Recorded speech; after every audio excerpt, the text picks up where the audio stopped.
De Porto Rico do Maranhão, dois pescadores, Alain e Fernando, mergulhando para pegar o peixe mais veloz que tem na maré, se chamar tainha, na cidade de Porto Rico do Maranhão.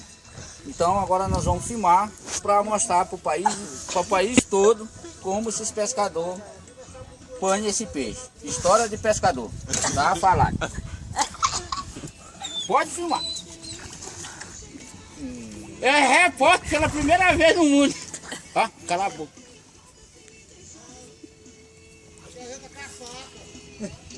Olha.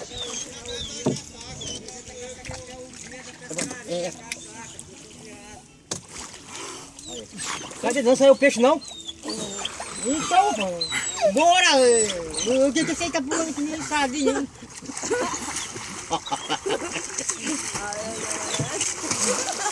Então, me surpreende, rapaz! Deixa ela mostrar tudo. Tainha tá pulando.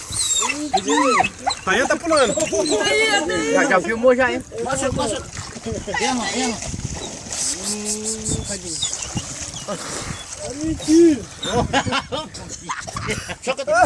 Joga tão aí, e é peixe pulando pra todo lado. Pega a macho nessa. Despesca ela pra onde quer rede. Correu mão pra não inflamar, pra não inflamar. Vai que o peixe tá pulando, pô. Pega o peixe, cuida, pega o peixe. Agora que o peixe tá encostando só. Ganhar desce na Não deixa o peixe escapar, gente. Eu adoro aqui. Aqui, Rian. Aqui o peixe aqui. É com um guarda o marinho já tá começando a morder. Vamos tocar a cama, vamos sair daqui do marinho, tá mudando. Esse é pequeno, vamos sair dali de fora ali.